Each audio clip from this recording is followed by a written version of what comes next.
E aí, pessoal, tudo bem? Nessa aula, vamos mostrar a independência do caminho percorrido para integrais de linha. Basicamente, se eu tenho a integral de linha ao longo do caminho c de f vezes dr, graficamente, o que significa é que, se eu colocar aqui o meu plano de coordenadas, a curva tem um início e um fim. Esse caminho percorrido é o caminho c, e o que eu quero calcular é a integral de linha desse campo vetorial ao longo dessa curva. E quando eu falo que essa integral independe do caminho percorrido, o que eu quero dizer? Significa que, se eu pegar a mesma integral de f vezes dr ao longo de outro caminho, o resultado vai ser o mesmo, ou seja, eu posso chamar esse caminho aqui de C1 e colocar aqui na curva também, e o outro de C2. Então, se eu começar no mesmo ponto, mas percorrer um caminho diferente, que eu posso chamar de C2, o valor da integral de linha será o mesmo. Isso é o que chamamos de campo vetorial conservativo, ou seja, o trabalho realizado para mover uma partícula no espaço depende apenas dos pontos final e inicial. O que eu estou querendo dizer é que não importa o caminho que eu vou percorrer. O que é importante é o ponto inicial e o ponto final. Isso significa dizer que a integral de linha independe do caminho percorrido. E antes de provarmos isso, eu vou mostrar algumas peças aqui que vão ser necessárias nesse processo. A primeira delas é a regra da cadeia para múltiplas variáveis. E, claro, eu não vou provar ela nesse vídeo, mas eu vou tentar deixar bastante intuitivo para você. E, para isso, vamos dizer que nós temos aqui uma função de x e y, mas que a variável x e a variável y dependam de uma terceira variável t. Então, uma função f de x de t e y de t. E qual é a derivada de f em relação a t? Eu tenho a variável x e y aqui, correto? Então, essa derivada vai ser igual à derivada de f em relação a x vezes a derivada de x em relação a t. E se somarmos isso com a derivada de f em relação a y vezes a derivada de y em relação a t. Se você tivesse outras variáveis aqui, o pensamento seria o mesmo. Nós derivamos a função em relação a essa variável e depois derivamos a variável em relação a outra. E sempre você vai somando. Ou seja, conforme eu tenho uma pequena variação de t, quanto de variação a função vai sofrer? Tem duas maneiras dessa função f mudar. Ela pode mudar em relação a x e em relação a y. E aí, eu somo essas duas variações, já que ambas estão variando em relação a t.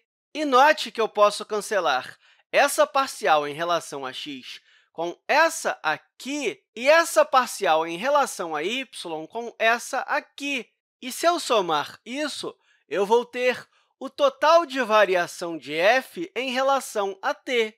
Agora, dá uma segurada nessa regra da cadeia e imagine que você tenha uma função vetorial f aqui de x, y. O gradiente dessa função, que eu posso representar assim, vai ser igual à derivada parcial de f em relação a x no ponto x, y, na direção y, mais a derivada parcial de f em relação a y no ponto x, y, na direção j. Intuitivamente, se nós temos aqui uma superfície f de x, y, o gradiente dessa função vai ser o campo vetorial que aponta para a descida mais inclinada. Isso significa que, se você pega qualquer ponto aqui no plano xy, esse gradiente vai te dar a direção que você precisa viajar para ir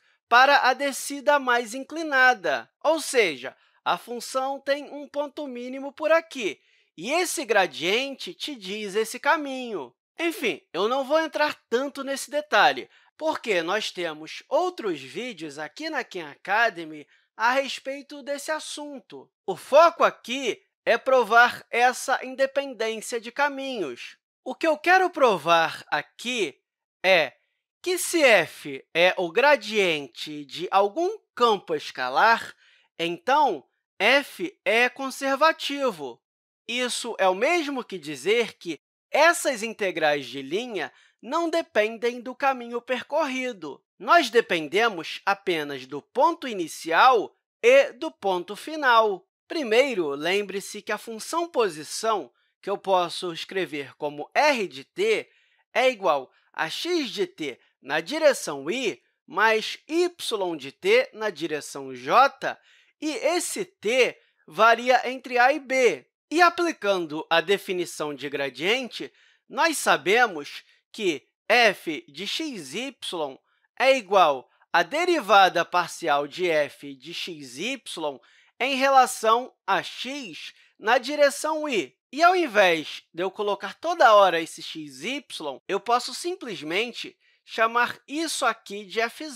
E aí eu vou ficar com a derivada parcial de f em relação a x na direção y, mais a derivada parcial de f em relação a y na direção j. E qual é a integral de f vezes dr ao longo do caminho c, ou seja, ao longo desse caminho, que eu posso até colocar aqui como caminho c também? Nós sabemos que a derivada de r em relação a t é igual à derivada de x em relação a t na direção y, mais a derivada de y em relação a t na direção j. Então, para achar o dr, nós podemos multiplicar ambos os membros dessa igualdade por dt, e aí vamos ficar com dr igual a dx sobre dt, que multiplica dt na direção y, mais dy sobre dt vezes dt na direção j. E, se eu substituir esse dr aqui, vamos ficar com o quê? Isso vai ser igual à integral de um caminho c, que pode ser até mesmo esse intervalo aqui, da integral de f em relação a x vezes a derivada de x em relação a t vezes dt. E somamos isso com a derivada de f em relação a y vezes a derivada de y em relação a t vezes dt. E, claro, eu não preciso colocar i e j aqui, porque o x já está mostrando que está na direção y e o y está mostrando que está na direção j. E o que podemos fazer aqui? Simples, colocar esse dt em evidência. Então, a integral de a até b da derivada parcial de f em relação a x vezes a derivada de x em relação a t, mais a derivada de f em relação a y vezes a derivada de y em relação a t, e tudo isso está sendo multiplicado pelo dt. Ou seja, isso aqui é equivalente a isso. E agora você vai entender o porquê eu falei da regra da cadeia. O que é essa parte? Note que essa soma é igual à derivada parcial de f em relação a t. Deixa eu copiar essa regra da cadeia aqui para compararmos melhor. Então, o que podemos fazer aqui? Note que essas duas somas são iguais. Então, ao invés de colocarmos desse jeito, podemos simplesmente colocar desse aqui.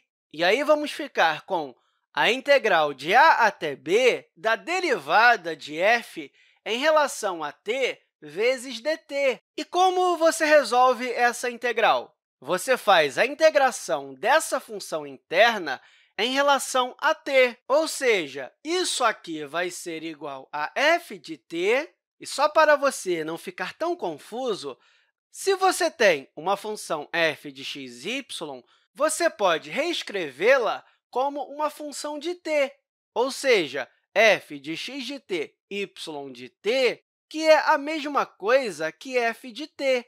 Então, o resultado dessa integral é igual a f de t e que nós podemos avaliar de a até b.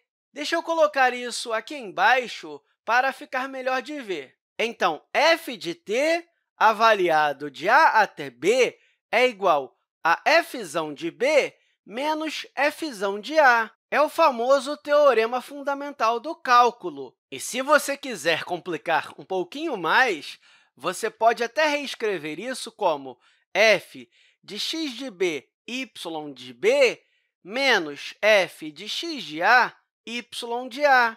Ou seja, você recebe um x e um y aqui do plano xy, e o f vai te dar a altura que você está. E isso é a mesma coisa que a integral de linha percorrendo o caminho c de f vezes dr, o que mostra que a integral de linha independe do caminho percorrido. Ou seja, só precisamos do ponto inicial, que é o t igual a, que é a mesma coisa que x de a e y de a, e do ponto final, que é t igual a b, que é a mesma coisa que x de b, y de b. Tá, mas como você chegou a essa conclusão? Simples. Para aplicar o teorema fundamental do cálculo aqui, eu só preciso do b e do a. Eu não preciso me preocupar com a curva entre eles. Isso mostra que, se f de xy é igual ao gradiente de f, então f é conservativo, ou que a integral de linha f vezes dr independe do caminho percorrido. E eu espero que essa aula tenha te ajudado e até a próxima, pessoal!